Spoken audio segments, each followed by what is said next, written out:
Buntag Mindanao would like to thank Florence Alejandre of Occasions Event Specialist.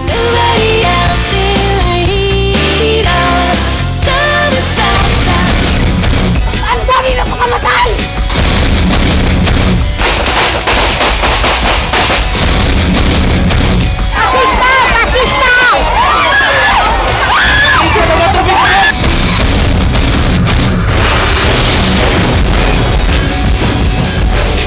Manbuntag kapamilya ni Ana ang mga balita sa News Patrol.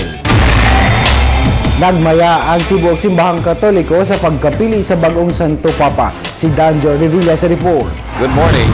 If you're watching and just join... Pasado alas 7 sa gabi, oras sa Vatican, nigawas ang puti nga sugikan sa panghaw sa Sistine Chapel. Gikalembang sab ang kampana sa St. Peter's Basilica. Timaan nga naanay na piling bagong Santo Papa ang 115 ka mga kardinal nga may apil sa conclave dito sa Vatican. Human nakita ang aso, gikalipay kini sa libuan ka mga tao nga nidayo sa St. Peter's Square, bisan og ulan. Human ang kapin usa ka oras, gi-anunsyo na ang bagong Santo Papa nga mao si Cardinal George Mario Bergoglio nga taga Argentina. Romani Ecclesiae Cardinalem Bergoglio. Qui sibi nomen imposuit Franciscum. Gipili niya ang pangalan nga Pope Francis I. Pila ka minuto ang nilabay, nigawas na kini atubangan sa publiko ug nihatag sa iyang mensahe ug nihalad sa iyang pag-ampo. Gloria al Padre, y al Figlio, y al Espíritu Santo.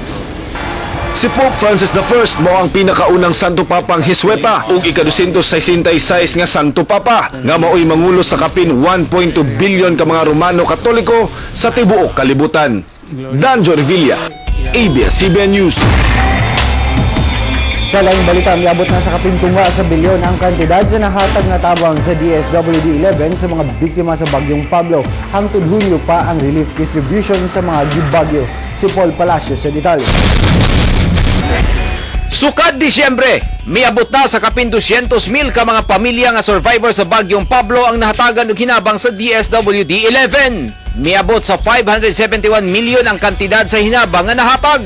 Nakapagawas na sab og 67 million pesos nga gigamit alang sa Cash for Work program. DSWD Field Office 11 continues to serve a total of 233,354 beneficiaries affected by Typhoon Pablo. Libuan sab ka mga Pablo survivor sa Combal Province ang mihangyo kang Governor Arturo Uy nga lugwayan pa og hangtod Hunyo ang relief distribution.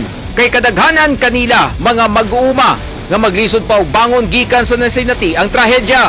Legitimate na demand yon, but gusto ko lang ipaabot sa ating mga lumaden na give us time. We already submitted to the national agency, yung Task Force Pablo,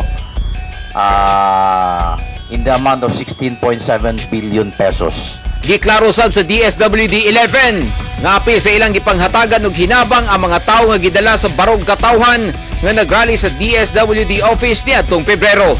Paul Palacio, ABS-CBN News. Sugod Abril 1, magpatuman og dugang 6 pesos sa meter maintenance charge ang Davao City Water District.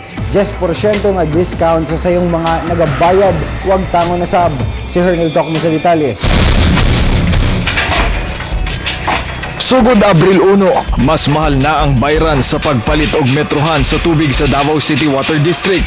Gikan sa 960 pesos, karon moabot na sa 1,260 pesos nga bayran sulod sa 5 ka tuig.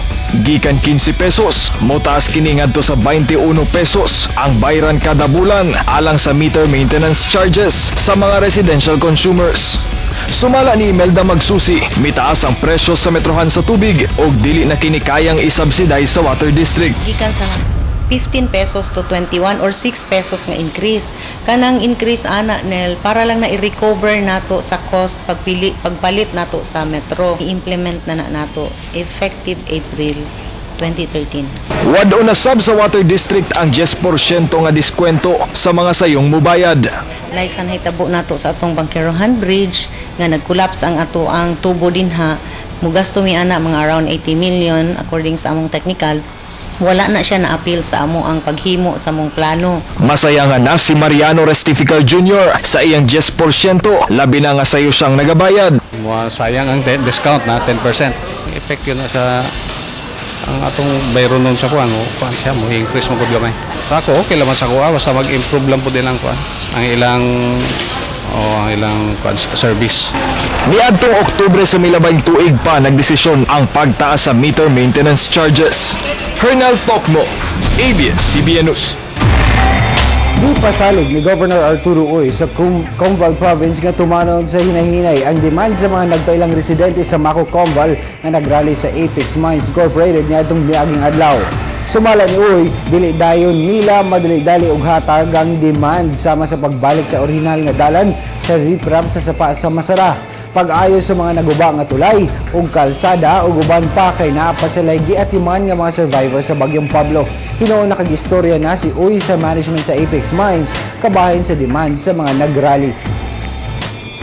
If you see that bridge doon sa Tagbaros, counterparting yun yung steel frame sa Apex, kami naman sa pag-develop doon sa baba, yung LGU Mako nagbigay rin.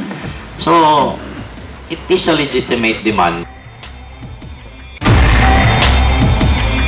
Tulo ka bulan na ang milabay sukad ang Bagyong Pablo apan hangtod karon pa rin gihapon ang pag-abot sa mga hinabang alang sa mga biktima sa bagyo. Kagahapon, gitunol sa Mary Star of the Seafarers Association o MASFA ang ni-donate og 10,000 pesos isip dugang pondo para sa relief operation sa sagip ka pamilya. Kini isip parte sa ilang community service ug isa sa mga proyekto sa ilang annual fiesta. Ang MASFA 19 na katuig nga nagatabang og nagahimo og proyekto para sa pamilya sa mga seafarers ug sa mga pamilyang kabo. I-choose na mo ang Sagip Ka Pamilya para makatabang in a small little way as a people's organization. Mga kapamilya, atangi sa pagbalik sa News Patrol. Rota sa parada sa araw ng Davao, sayron ta ug usa ka pawikan nasalba.